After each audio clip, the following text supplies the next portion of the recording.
So first of all, I want to thank you all for coming.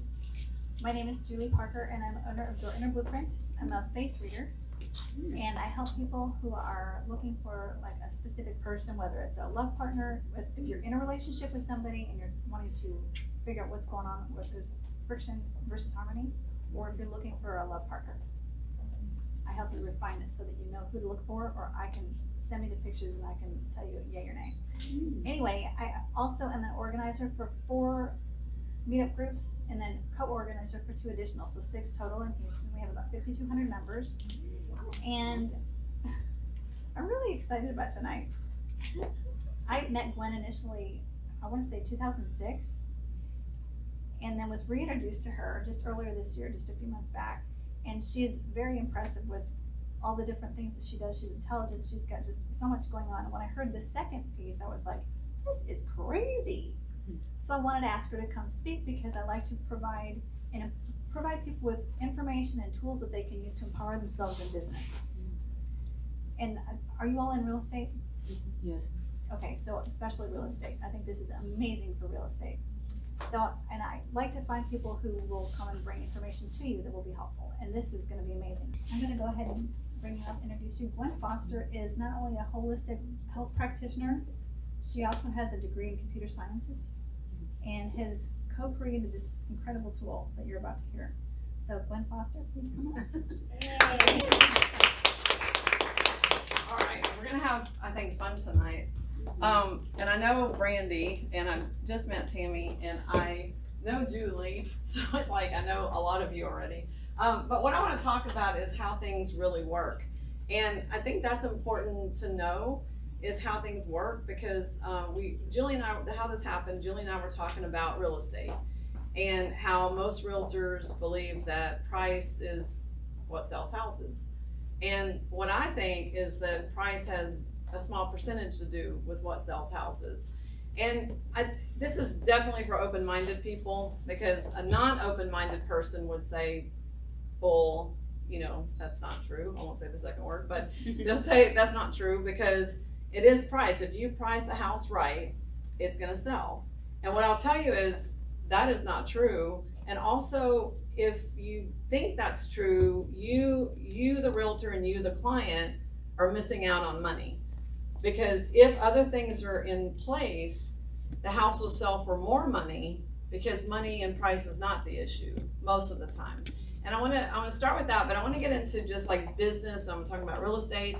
And I like to tell stories, because with stories, you guys will understand what I'm talking about. And I guess what I should ask in this group is, how many of you believe that there's like energy around things or information that affects us, and or even psychological stuff, emotions, all that goes into real estate and businesses and all that stuff too.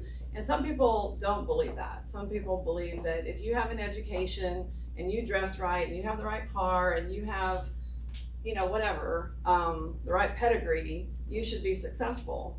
And that's not true either. Because you can have none of those things and actually be very entrepreneurial, very successful, and you could have all of those things and nothing else work either, that you don't get the success that you think you should. So let's start with some stories, and then I have a PowerPoint that I want to make sure and cover some points. So I'm going to tell you my house story, first of all. I created the work set on New Vision for real estate because of my house in Colorado. I lived in about Boulder County for about 5 years. And if you know anything about Boulder County, real estate is very expensive. It's like where Boulder, the city, is. And after living there 5 years and making a lot of updates to my house and really upscaling the house a lot, I had wanted to sell my house I went to the realtor, who was a realtor who sold me the house, and I wanted to sell it for $900,000. And he wanted to sell it for $600,000. And so that's a pretty big spread, right? And I felt like my number's right, and he feels like, and I like my example, because if you're talking about $20,000, I'm not that excited about $20,000. But in my case, it was 600 and 900. And I was like, how do you justify 600? And he said, well, you have this and this and this and this and this working against you. And what he meant was, I lived in this beautiful rural area where I had alfalfa fields on one side, the Rocky Mountain view on this other view, hot air balloons coming by every day. I mean, it was pristine, beautiful. And there was a proposed fracking and high density, lower value subdivision that was proposed right behind my house. Now I bought my house because that wasn't there, but this was in city planning, and so that's what he was talking about. Sell it, get out before this happens. And I wasn't in any hurry to sell. I was already bilocating between Houston and Boulder. And so I said, no, I'm gonna list it for 900. And he was not happy with me because he was already thinking I'm a pain, whatever. I did not care because I knew that, you know, if it took 2 years to sell, I didn't care. Well, it turns out, just to make the long story short, a house sold in the 800s, in the mid 800s. So had I listened to my realtor, he would have walked away with a smaller commission based on 600 or less, because if he listed at 600, it might have sold in the 500s. But he made a commission on 800. I obviously made a lot more money because mine was more than the realtor commission, and I was happy. But in the meantime, there was still this problem behind my house, you know, because the city planning could never make up their mind. And when the contract finally came in was when they voted against the fracking. So the vote went, I mean, there was hundreds of people that showed up. It did not get approved. I made my money, I was happy. But I could see on the scan I did on New Vision, which you guys will see in a little bit, that it was showing government issues, political issues, which is definitely what was going on. So that's when I knew the information was accurate. So this wasn't a price issue. This was a, no matter, I mean, I didn't want to give the house away, you know, so that's when it kind of made me think, well, why can't I do this? Instead of human health, why can't I do this for other houses or other, you know, projects?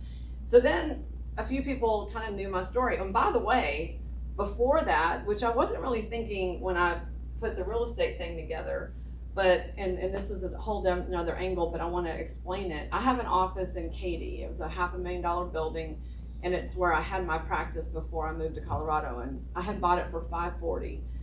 And I was talking, some of you know Tracy Southwick, I was talking to her. She had just did some intention work around her house selling, and I thought, okay, well, I'm gonna do that. And I put in, and this is gonna be hard to explain and understand, I know, but if you could think about a computer being able to send a constant intention to a person, place, or thing. So on my building, I said, I would like to sell it for $540,000. I'd like it to happen in 30 days. I'd like it to be a cash sale. I'd like it to be easy, so as is, and blah, blah, blah. So I basically was very detailed, and we're gonna talk about manifestation statements. And I know you guys are not gonna believe me, but I was walking, there was a trail, a creek behind my office building, and I walk my dogs there twice a day. I was walking the dogs, and it's by my office, so it's very homey. This car comes up, and they're looking for the real estate office.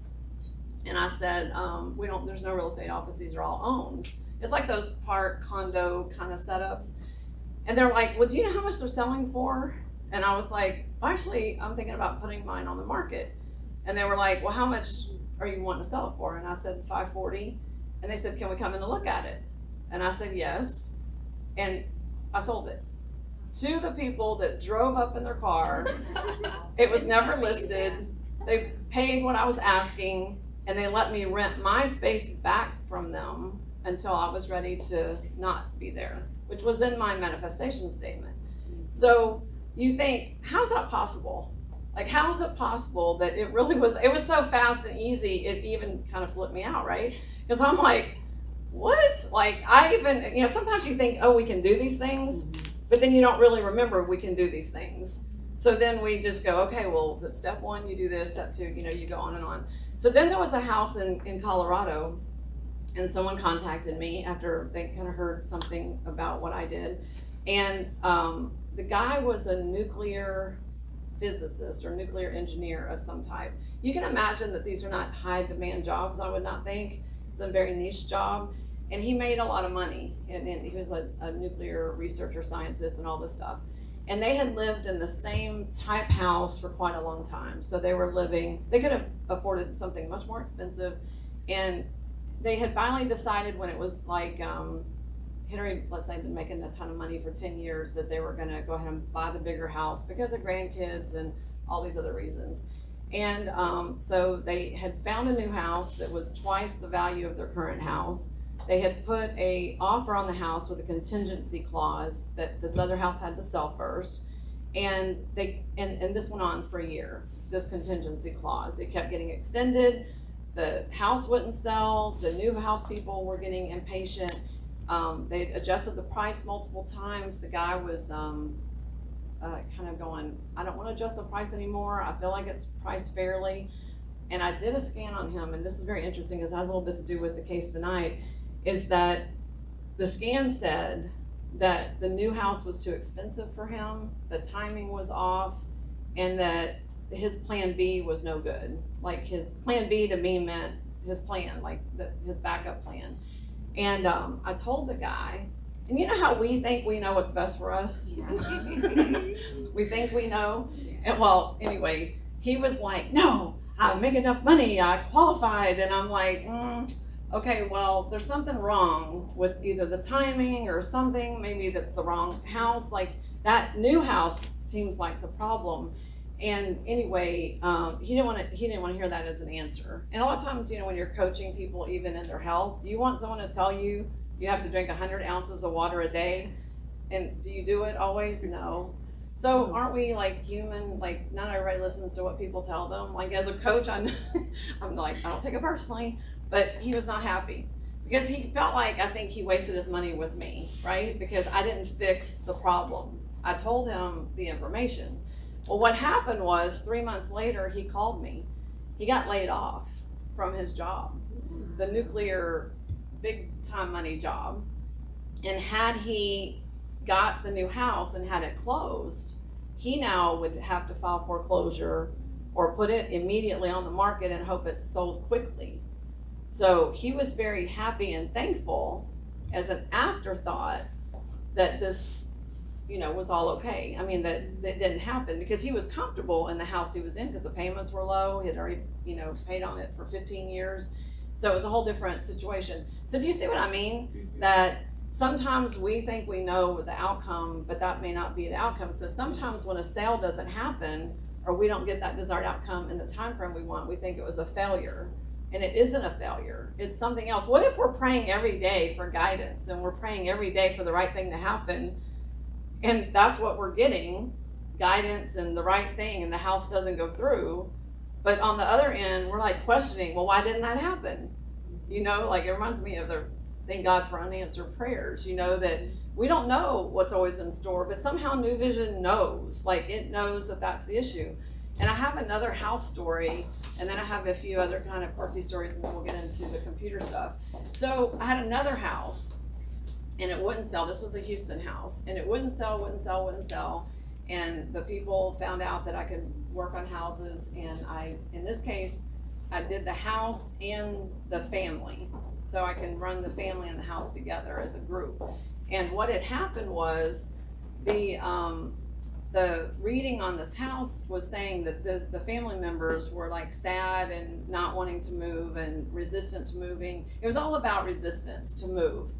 And I talked to the woman who hired me, and she said, no, that's not true. We all want to move. We're all happy. We're going to a bigger house. We're going to a better neighborhood. We're going to a better school.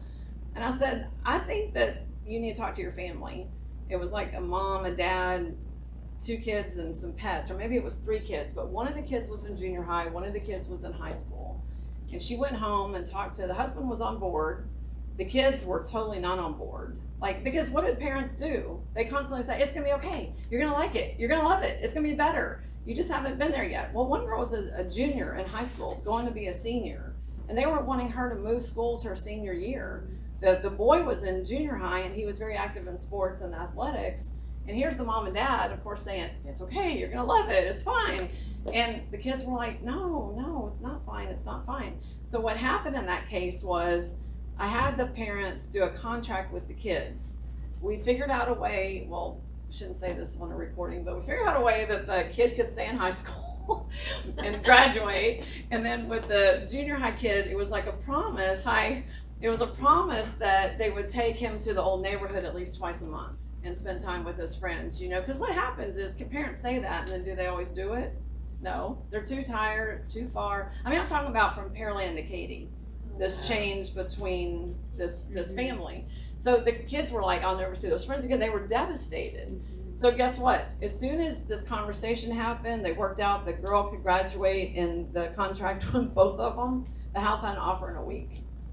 You know, because our emotions are so big and our intention, if you guys, you know, what I always tell people is they can't always understand new vision. They cannot always understand, you know, maybe how manifestation happens.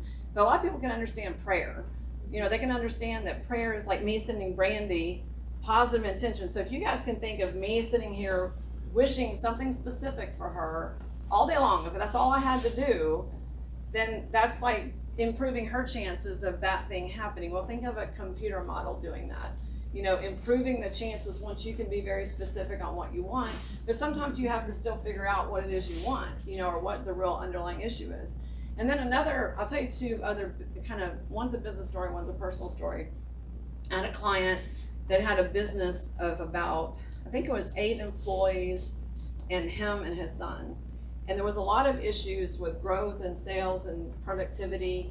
And he wanted me to work on the business. And so when I work on a business, I load all of the employees individually. So like if I would be looking at you individually, but as a group. And what I could see from the scan is I can see words like sarcasm and attitude and psychology kind of words. And so what I could see from the scan was that the son, bless you, the son was the problem. And this is a son that was like the entitled job son. You know, he went to work there. He may not have loved it. He probably got paid more than anybody else except the dad. And I saw racism. I saw sarcasm. I saw attitude. And the father and son were white, Caucasian, and all the workers were Hispanic. And so I could see, okay, I could see how this could be a problem. Then and the son was in the sales position. The Hispanic guys were all in the, you know, blue collar stuff, you know, lifting and loading and all that profession. And there was this one Hispanic on his profile that really emerged as this like shining star. You know, he was like the extrovert, the good communicator, the sales guy. He totally should have been in the sales position. You know, like it was so clear to me that he was in the wrong part of this and the son needed to go somewhere. And so, but you know, when you talk to a dad and the son's in the business and it's a family-owned business, again, do you think they always initially listen? No, because they think they know, or they think, well, what am I going to do with my son? Like, he didn't even go to college. What's he going to do? Well, anyway, I told the dad, who was very defensive and resistant at first, and I challenged him. I said, I want you to go back to your business and I want you to have an individual, I want you to let the employees know they can speak to you openly and honestly. And I gave them 5 questions to ask. And one of the questions was, who did they think was best suited for the sales position? Every single person except the son said the one guy would be best in the sales position. And everyone, when I said, who did they think was the weak link? Everyone but the son said the son. So he was like, he came back and he said, okay, hello, but what do I do now? I still don't want to fire my son. And I said, well, you can put him out loading and whatever, but I think you're going to have contention with the other employees, or you can put him back in school, or, you know, talk him, you know, into a different job somewhere else, you know, that he'll learn more working for another company. That's actually what he ended up doing. And everything with the company took off, just with letting the son go, moving one guy into a different position. And even though that sounds simple, I'm making it sound simple, that is not simple. Do you know how hard it is to fire your son? Yeah. Like, hard. And most people wouldn't do it, but this man did, because we were talking about earlier, when you know you're doing everything right in business, you have all the ingredients and you still can't get ahead. But you can imagine back in the warehouse, you got all these people bickering, all these people calling the son a lazy whatever. Oh, he's entitled, he doesn't do anything. The son wasn't selling anything. He was on his cell phone, looking at Facebook, you know, stuff like that. You can see where that would be a big problem for everybody else. And then the last story is a little bit different. I have a client who, you know, people have to take like big exams, like for the bar and medical school, you know, big things that are scary exams. And I had this client who tried multiple times like 3 and couldn't pass this exam that was needed to get to the next level. And anyway, what the scan said, it was something related to her husband and not being good enough. And you're like, okay, well, I don't, sometimes I see things, I don't know what they mean. And she was like, well, when I went back, because she was in her 40s, like she went back to school to get this higher degree. And when she went back to school, her husband told her he didn't know why she was doing this because she never finishes anything. So she, like, why is she even bothering? This is a waste of time and money. And probably an inconvenience to the family, right? Because, she's in night school, she has a job, and, these other things. And so the funny thing about that is that, we hear these little voices from our childhood that say we're not good enough, or we'll never amount to anything, or why bother? And those little voices stay with us and hinder our business capabilities and our business, outcomes and all those kind of things. And so the funny thing is that seems like a contradiction is, she said, yeah, but I've been wanting to pass this bar more than anything else because of what my husband said. Like she wanted to prove him wrong. But that was that piece, that one that says like something about it. Debbie Ford did a talk. Do you guys know who Debbie Ford is? She's a motivational speaker. And she did a talk that I saw one time that it makes me think of this. She said, like, if I'm up here talking to you guys, and, I'll pick on Brandy again, or someone I know their name, that, they could say, oh, you're a stupid, brunette. And if I think I'm, I would go, well, you're stupid. Like, I don't think I'm stupid and I'm not a brunette. But if there's any little part of me that believes that, that's a wound. And I'm gonna lash out because there's something in me that really believes that. That's what I think that happened with this client. She did already believe that. And she knew she started things and didn't finish them. So her husband was just telling her something, just reinforcing. Don't our people that we know best, the ones that push those buttons, they can like get in there and jab, like nobody else can. And so I was like, yeah, so we did in that case, we did some clearing work around not feeling good enough. And that voice, neurolinguistic programming is a great technique for those little messages that get kind of trapped either visually or hearing wise or whatever. And so sometimes, that's like the thing that gets in the way. So anyway, as you can see, it's not always what we think it is. It's always sometimes what we don't think it is that's affecting us in sales or business. I want to just go to some of the slides to cover some of the information. And these are some of the things that I use New Vision for. Well, I don't want to stand over there, I don't think. I don't know if you have to change that.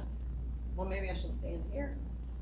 Well, I don't know. Anyway, so it can help, or maybe we can put that on the screen instead. Do you think that's like where the camera's doing the screen instead of me? I have both. I've wanted to. Oh, good. Okay, Yeah. I didn't know. I don't know if we can see it, but.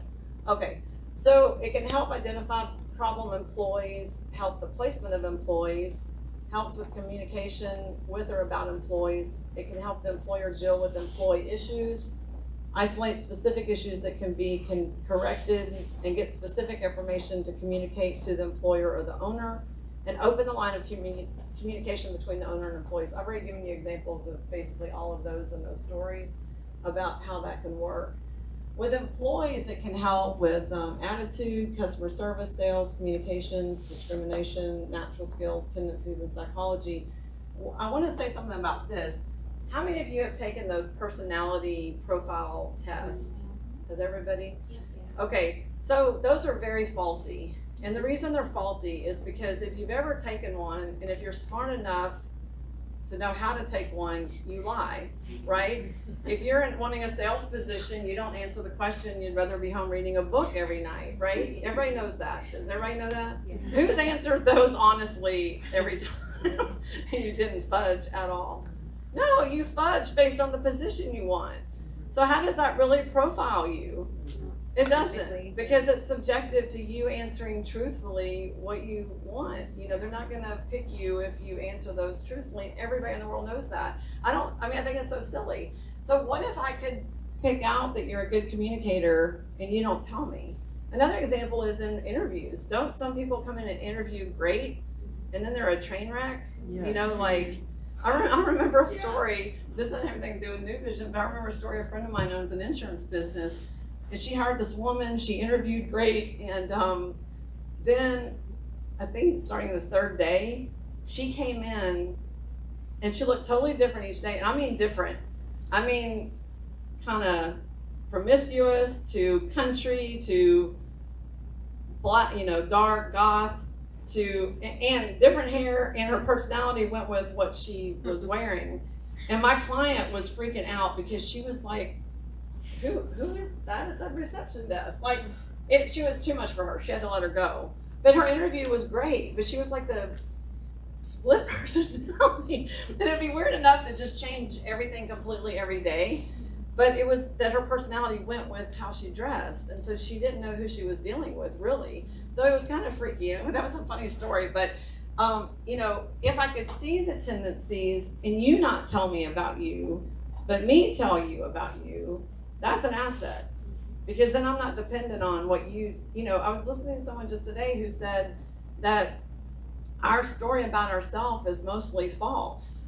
Because it's our perception of us, and it's our perception that we want to tell other people, but that's not necessarily the truth. This goes with dating, this goes with job interviews, it goes with like profiling, everything. And then areas to consider for business coaching would be human resources, employers, real estate, small businesses and corporations, family-owned businesses, business locations, like when there's multiple locations, and mergers and acquisitions. And business locations, that's like you have one location that just never does right. Well, you can probably guess it's the people at that location, but maybe not. Maybe it's the actual location. I have a friend, she doesn't use New Vision, but she uses mostly her intuition.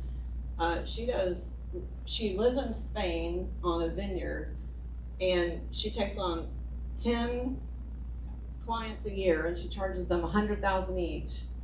And I'm talking about big level mergers and acquisitions deals, and that's what she does. She spends every day working on and talking with these clients from an emotional level. And she's been doing it a long time. I bet she's probably close to retirement. I've been to her place twice, and I'm super impressed. She's someone that I was able to learn some information from when working with businesses. And then employee considerations, communication with employees, identifying underlying problems, employee placement, business solutions, recommendations for resolution, and accurate tracking of business changes and results. So, all that sounds obvious, but it's like when you really get down to it, this is what matters. The tracking of the results. I can talk and say stuff all day long, but it's the results that matter. If their bottom line doesn't go up, if employee turnover doesn't go down, if things don't change, then none of it matters, So, and also what I tell employers is, if they've had the same success forever, it's almost like expecting change without making change. That's like nonsense, or they say that's the definition of crazy. That's really what I'm talking about. You have to make changes, or willing to make changes. And then we're going to get into real estate specifically, because that's what we decided to focus on tonight as a case. But these are the considerations to me that affect a sale.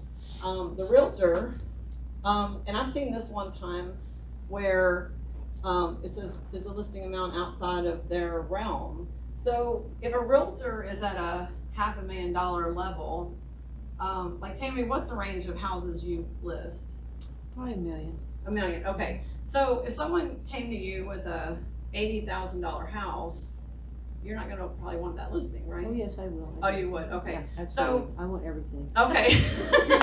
Well, some people And would we be just like, had one. oh, you did, okay. Well, some Yeah. people that may not be energetically where they're gonna put as much effort as a higher house. But someone else, I had a case where a woman was more of a lower side realtor, like I don't know if anymore this is the case, but this was about 5 years ago. She was like in the 100 to 200 range. And she had a potential listing that was in the millions. And she came to me because she really didn't want to mess it up. And she told me that she could not understand how someone would spend so much money on a house. Like she was in her own way, because she was like, that's dumb.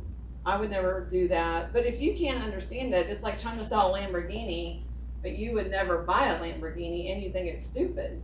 you know, that there's a conflict there, so that doesn't work out too much. The family, I gave an example already, but what emotions might be blocking the sale? This is probably the number one thing that comes up. Someone one time told me, and I can't prove this, but when I was in Boulder, I bought this house that I had sold, and I had repainted the entire inside of the house, like from every single nook and cranny was repainted. And I had, this may sound strange, but I imprinted all of my paint with good emotions and good vibes and all that stuff, and then painted the whole house. Because the one time someone told me that houses hold energy, houses hold information. So if someone died in the house, or there was a divorce, or a lot of chaos, or whatever, that when you move into a new house, you have this energy or this information. And that may sound strange to some people, but sometimes you can walk into a place and you just feel weird or different. And there's no explaining it. You don't know why. Well, that's, to me, is why. The house itself and what can be done to make it more attractive, that's the staging, the feng shui stuff, all that kind of stuff, you know, the locations next, what can be done for traffic noise, neighbor's yard, etc. I was gonna buy a great house in Lago Vista, and the reason I didn't was because it was gorgeous, and it had a little creek and deer, and it was beautiful. And then right next door there was this concrete monstrosity that was like 3 stories and like 10,000 square feet of literally block tile, like concrete, those concrete blocks. And I just kept thinking, I can't look at this every day, you know? So that can be not even the location like your house, but it can be like what's next door. Energetic, what else might be affecting the sale? And this is the weird woo-woo stuff. And then future, is the sale of the house really best for the client now? And this is, as far as real estate goes, this is actually, to me, the toughest one to deal with, because then there's this like moral thing, you know? Like, we're gonna get into the case and you'll see what I mean, because this case has to do with this too. And I don't know in advance what's gonna happen with this, but just like my guy who's a nuclear engineer, you know, I told him it wasn't in his best interest. I'm not a realtor. My income was not dependent on me telling him that. But what if you are a realtor and you got that information? That's hard, because then you have a moral dilemma. You know, do you just really keep pushing to drop the price down to sell it? Or do you just kind of back up and let it work itself out? That's tough, you know, like how do you decide what to do with that? Okay, so we get into this case. So what I'd like to do is have Tammy come up. Okay. This is Tammy's case. Yeah. So I'm gonna let her talk about it a little bit and talk about what we know about it. Oh yeah, go over here, please. Well, the thing about the, what's interesting is what she's been talking about is in this case, it touches on every one of the bullet points. All right, so the house, this property is actively listed by me. It's in my regular area. It's in the neighborhood I live, so I'm known to work the area. So I did compete for the listing. A larger company and myself, 2 other large companies and myself competed. I ended up getting the listing, and in all reality, and I think I put this in the email, my client was making a move for a job that she was excited about in another state, and she was not being offered a relocation package. So I agreed to discount my commission to her to sort of make up for whenever I realized I wasn't gonna get the listing. I offered to discount my commission to sort of trade or make up the difference of her not getting a relocation package, and that did it. They were thankful for that. And there's all kinds of reasons, like why would I do that, blah, blah, blah. There's a couple of things. Sometimes I will discount if I feel my sign gets a lot of visibility in that location. I want to continue to have my market up with a lot of listings in this area, because that your phone continues to ring. So while there's one set of people that will coach never, ever, ever, adjust your commission, I have reasons why I'll adjust my commission. I wanted that listing. So that part's beside the point. But what happened was, the other piece you need to know is that it sides to a busy street, and it backs to like this commercial strip center. So, and it's not far from Katy Freeway. So I have a location issue right off the bat. The house itself is nice, but it's also dirty. I didn't tell you that part. And so, Okay, so not to get off track, that's just a little bit about the house. So the first time I talked to her, because it was a multi-step signing, I went to the house and they wanted to list it at 1,150,000, something like that, 1,000,001 something. And that was way off the mark.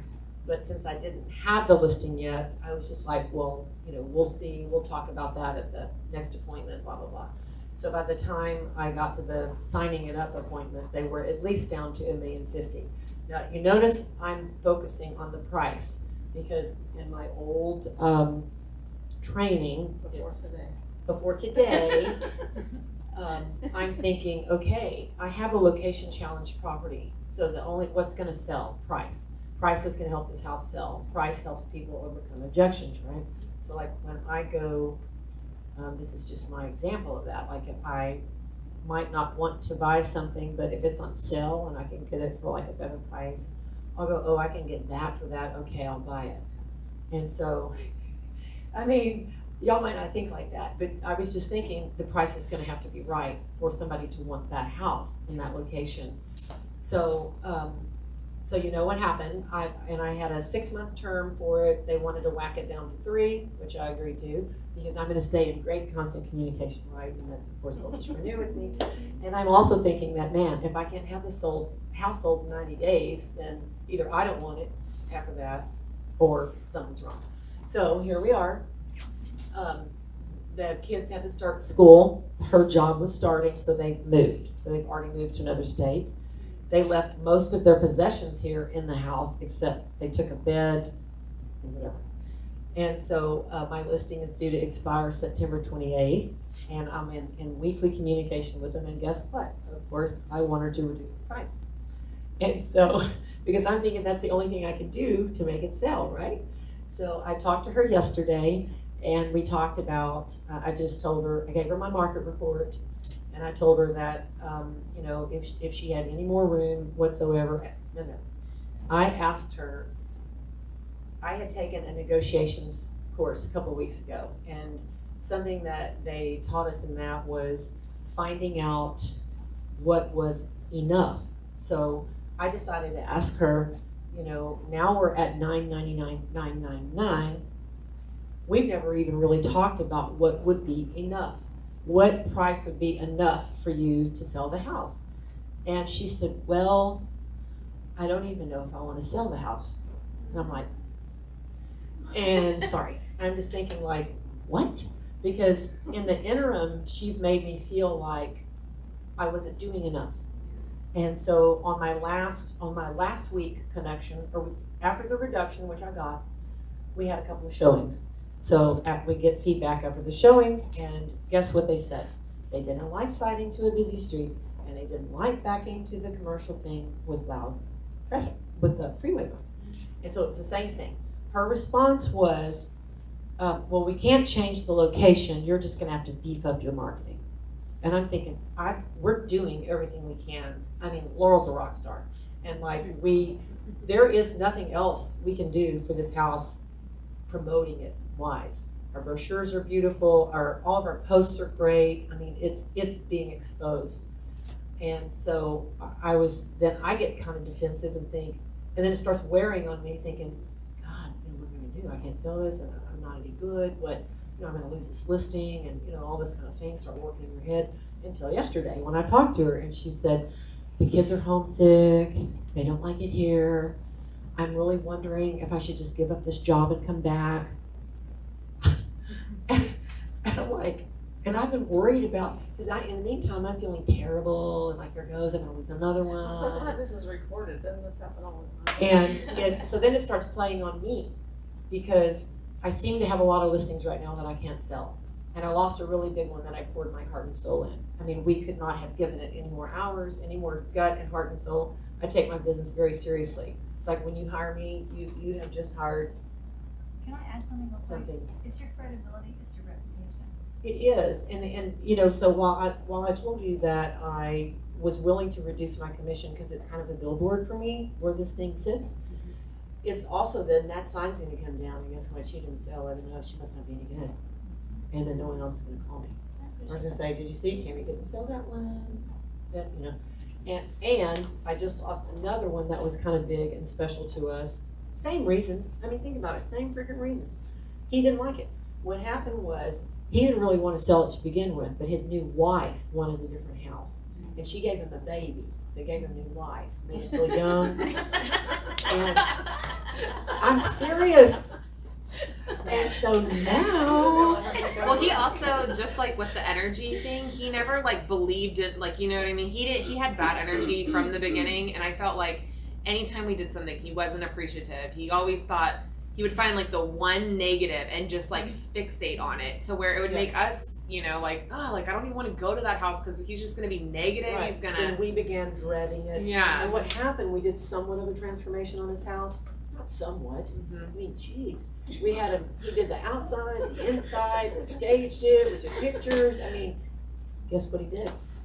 He fell back in love with it. He fell even more in love with it. Why didn't he argue with me on that gray color?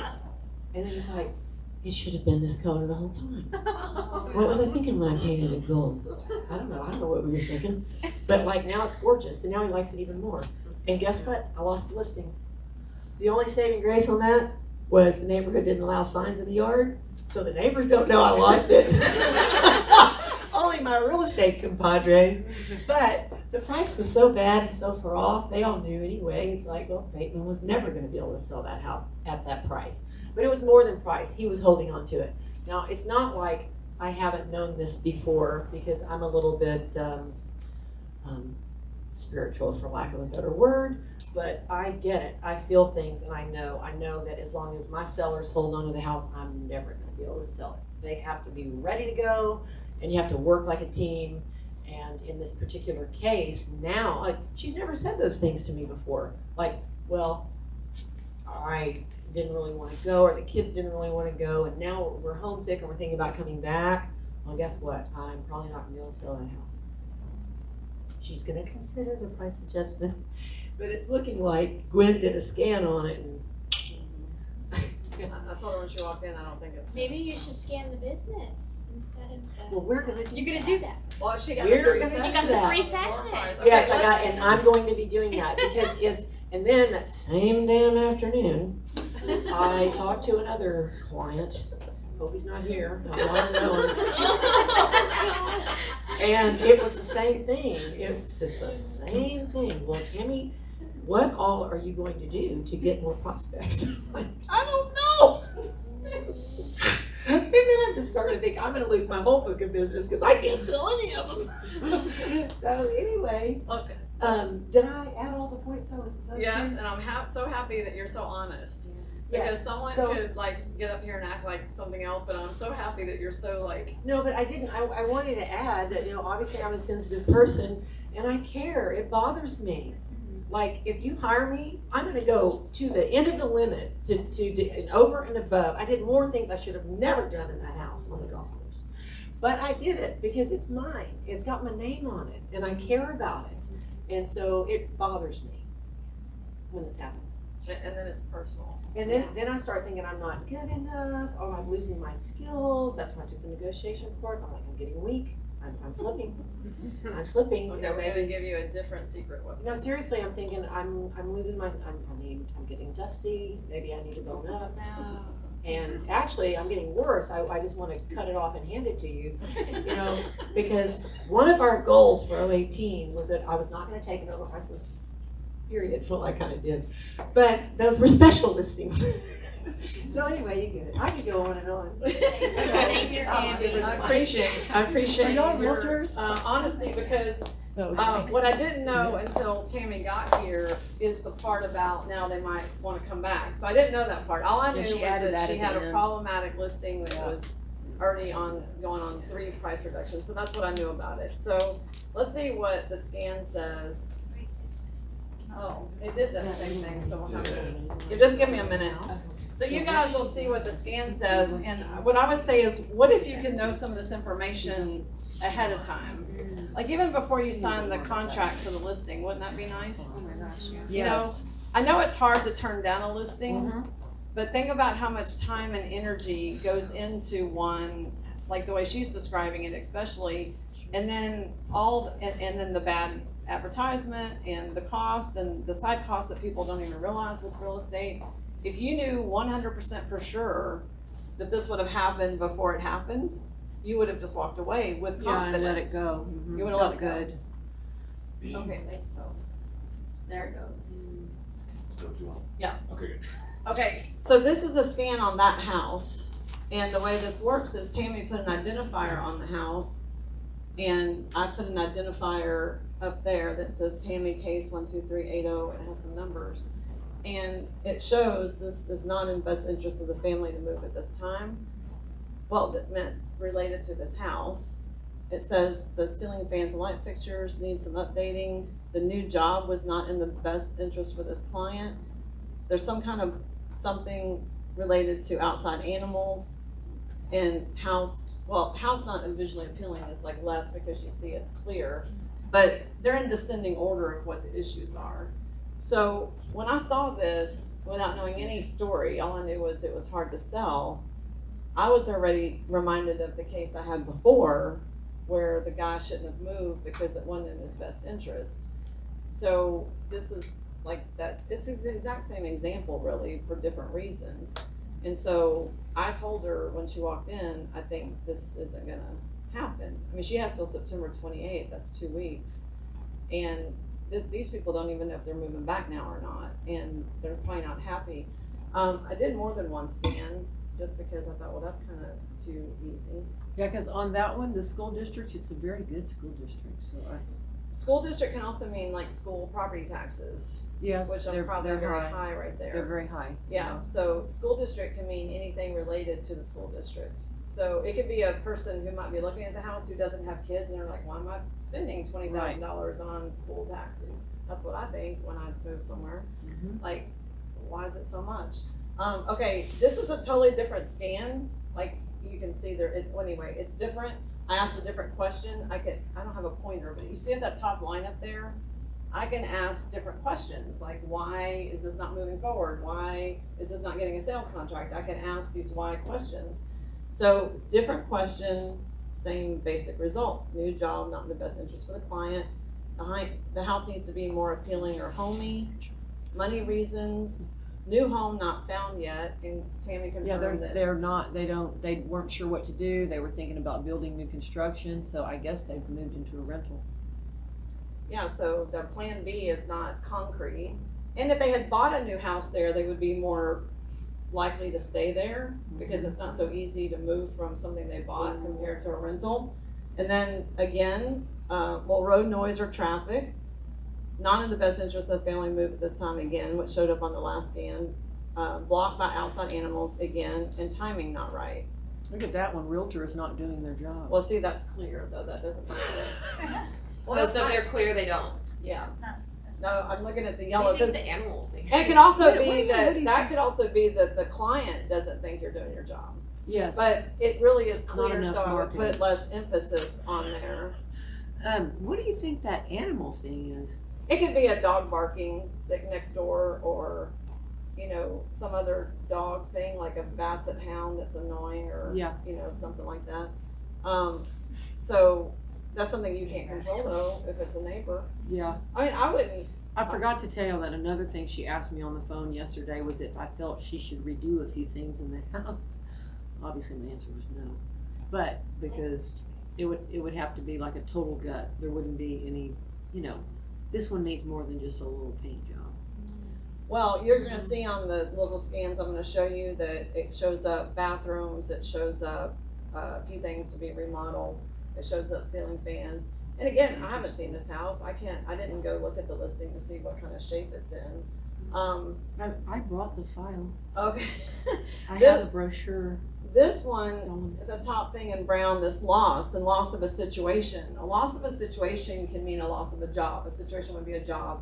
The kids in school, or the loss of missing something, or the loss of, like, they feel familiar with an area. That can be like, loss of situation. That was more like emotional. This one I pulled up, this is flower essences, and this may sound weird. This is kind of like essential oils, but different. But this has to do with like, if we want to look at the emotions of the house, and it says, that this has to do with for those who disregard others around them, and, let's see, and must insist upon their own way or find, it's about softening. It's like a person who's controlling and a person who wants to do it this way and they're not willing to take advice or recommendations. So remember when I said I can do like send a manifestation or send an intention? I want to use this as an example. This one's for softening, like the whole situation, like softening her wanting to control, these things. And I can push pin an item, and then I can schedule it to actually broadcast to the house. So it's actually sending like a remedy to the house. I can send an affirmation to the house. I can send a manifestation statement. Now in this case, I would feel weird about sending a manifestation statement because I feel like it goes back to the moral thing. But let's say if it was something else, like something else I felt like I could support and move along, I could come up with a very detailed, and I'll show you an example on a slide in a second. I could come up with a very detailed manifestation statement. So a lot of people would say something like, well, I want it to sell, or I want it to sell by whatever date. Well, what about, people say this all the time with, I want to make more money. Well, what are you willing to do to make more money? How much more money do you want to make? Do you want to make 40 more thousand, 80 more thousand, 180 more thousand? And then what would it take to make 180 more thousand a year? It's just not going to go poof out of the sky, especially if we're talking about annual income. So we really have to get into that, and in appointments, we'll really get into that in a very detailed way. I mean, a manifestation statement could be, 50 lines, like a huge paragraph, to be really comprehensive and detailed. And I would definitely do that on a house that's not selling, because you want to have congruency with the family, the house. Everybody needs to be on the same page and what you're looking for. Okay, let's see. Okay, so this one, again, is a lot of the same stuff. This was me asking in a different way. Why isn't this house selling? The top one is communication problem. Well, I think Tammy's already explained there's a communication problem. The lady's just now telling her they're not happy where they are and they might want to move back. That wasn't communicated in the beginning. So communication problem doesn't mean on the side of the realtor. It's related to this house. The second thing is animal damage or smells. Now, did she have animals before? No. No? Okay. Did they have a cat outside? So maybe in the yard or something, maybe if there's any landscaping or something that's off, or just maybe notice when you go back if there's something. Okay. School district, again, that could be taxes, road noise or traffic. So you see what's happening is now you start, every way I ask the question, what would be helpful for a sale? Why isn't it selling? What's going on with this house? Why isn't it, why is the next step not happening? No matter how I ask it, I get the same answers. This list is quite long, but then you start seeing, once I start seeing the same answers 4 or 5 times, I'm like, okay, this is what it is. There's no other thing to tell someone. If there was a lot of different information, but this just keeps recycling information, this keeps repeating and repeating and repeating. So, to schedule something, let me just show you that, because I can do that on this house. So I could send that remedy, but in this open box is where I could type or copy and paste this long manifestation statement that's very specific. So on a business, it could be their goals, their income, their revenue, their balance, their gross sales versus net sales, what they want their employees to accomplish. It can get quite detailed. And there's no limit to how many things you can put in that box to broadcast to the business. And in a business, like on the house, we used an identifier that she went and actually put on the house so that the scan could actually read the house. On a business, we'll do something like the corporate documents, or something like sales tax ID number document, or tax return, where we have some like your federal tax ID number, or something that's an identifier for the business. So that's how you make that happen for a business. So let's just put happy. Let's make everybody happy. And I could set this up where I'm sending it, several minutes every hour, and I could set up the rest of this month. And then it goes off into the cyber world. And this is a list of people that have things being broadcasted on my now all the time. Okay, so what I want to do is I want to get back to this. Can I add something? Mhm. This is not only available for the US, it's worldwide. Actually, actually, I have to have a funny story, is when you sent out your announcement, someone I haven't talked to in like 5 years contacted me from Hong Kong. So I was like, wow. And then I knew her, and she was like, I didn't know you could use it for business. I want to talk to you. And I was like, okay. So, all right. So this is the difference between two statements. For when you're talking about manifesting, you know, going just into a tip for you guys is to be very detailed and specific. I do ask people to formulate their manifestation statement, and it's a piece of work. I have a client that's in, I think she's in Virginia. I've never met her, and we've been working long distance. We have a phone consultation every 6 months, and it started out as like, you know, maybe a 20-line paragraph of her manifestation. She was still seeing her ex-husband. She was having a problem with her kids because she wanted the divorce. She hated her job. She wanted to have a healing business. She drove too far to work. I mean, there was a lot of things in her initial statement. Well, then what happened is we rephrased all this into the positive, into the current now. And it didn't happen in the first 6 months, I'll be honest, but within that first year, she had bought a business that was near her home. She quit the commute. The husband thing wasn't resolved yet. She had traveled more. Maybe like 60% of her list had been resolved. By the second year, she had a wonderful new man. Her and her husband are friends. Her new fiance and her husband are best friends. Her kids love her. They love the new guy. She has her own business, and her guy are going on like 3 trips this year. You know, so like everything in her statement has manifested, like everything. I recently did an interview with her and put it on her call because it's not me. It's her taking the time and effort to put the detail into her manifestation and to keep focusing on it and not just doing it once and putting it away and go, oh, well, damn, that didn't work. You know, she has been constant with, you know, her own work. And then it says, write out your goals by hand, then type them and put them in a place. You'll see them every day. I used to own an insurance business, and in the insurance business, I had my employees do their goals every January, and they would never want to post them. Like, they never wanted to put them up. And I was like, you have to post them. And they were like, no, it's embarrassing.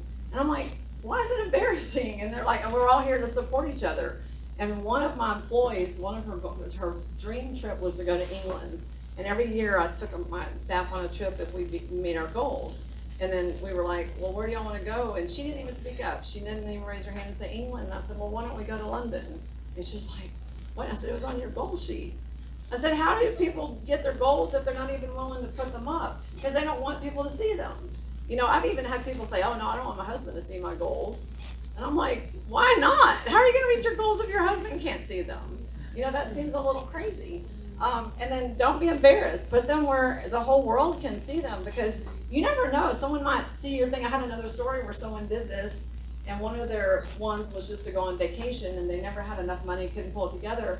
And someone won a vacation. I think it was one of those timeshare things, which I don't know if that's really winning. Right. But they kind of gave it to this other employee who went, and they had to go through the sales pitch. But it was a 3-day trip to somewhere, Cozumel or something. And so that always is super helpful. And then focus on balance. So a lot of times people are focused on like one thing, like money or whatever. You know, make sure to include education, career, health, family, religion, exercise in your manifestation statement for balance. Because if everything's about money and work and career, that makes us out of kilter. And then this is a good example. I mean, I just made this up, but this is a good example. Like, I want to make more money next year is what everybody says. And then this is what I will try to do with someone is, this is a better statement. I will increase my monthly income by $8,000 starting in October by focusing on and attracting one more real estate listing per month than my previous average prior to October 2018. In 2019, I will easily attract 2 additional real estate listings per month, increasing my monthly income by $15,000. To accomplish this, my residential listings will be at least $300,000. I will attract great clients ready to sell their homes and do what it takes for fast and easy contracts by buyers. I attract wonderful buyers and sellers that are easy to work with. My clients appreciate my expertise and past experience, and they give me many referrals. I take good care of my clients, whether they are buyers or sellers, so they see value in my services. I think that is just better than I wanna make more money this year. You know? And that kind of stuff works. You know, it's almost like if people don't ask for referrals, you don't get referrals. It's the same mentality. It's the very same thing. So I put New Vision, the secret weapon behind business coaching, because I can see these patterns and I can see them even when the client doesn't know they're the problem. And I have many stories of this, but I have a lady that, she was having a lot of digestive issues, like chronic diarrhea for a long time, like 10 years. And the reason was emotional. It was the one particular situation. Her husband died at an early age, prematurely. And I don't remember now why he died, but that this situation about her husband dying was just always eating at her. And the eating at her was the diarrhea. And it was very chronic. She was very thin. And it wasn't until she realized that it was emotional. I mean, they were checking H. pylori and all these things that could cause diarrhea, and all the tests kept coming back negative. And it was just the emotions of her accepting her husband's death. And she didn't feel guilty about it. It had nothing to do with her. But there was still something like this unknown of why he died she couldn't resolve. And that was what was eating at her. She's actually a health practitioner, so maybe that was part of why that was eating at her, because she felt like maybe she should have. She didn't have guilt though. That was the weird thing, but she still felt like he didn't need to die, or maybe she could have done something differently. And so I have some brochures up there, and I have some business cards, and I'm open to any questions. We actually have a small group. I like small groups because it's very personal, but tell me if you have any comments or questions, because I'd like to hear whoever. I mean, has I have something to one, and it would be, okay, so what would we have to do to contact you on every listing we take? You know what I mean? Do you know what I mean? Or do we hone these skills ourselves, or do we I guess there's not a way to, well, actually there could be a way. So if you do a multi-step listing process, you could go have your pre-visit, and that's where I go visit the home, see the home, blah, blah, blah, and then you tell them you get back with the real CMA, And blah, then blah. sneak an identifier on it on the Yes. way out. Somehow you leave one lying in the, like, let's say, for example, you put together a, your listing presentation, and you could put the identifier in the materials that you leave. Could they just be in the house somewhere? And that could work, because then, I don't know if I've ever turned down a listing, but you could decide.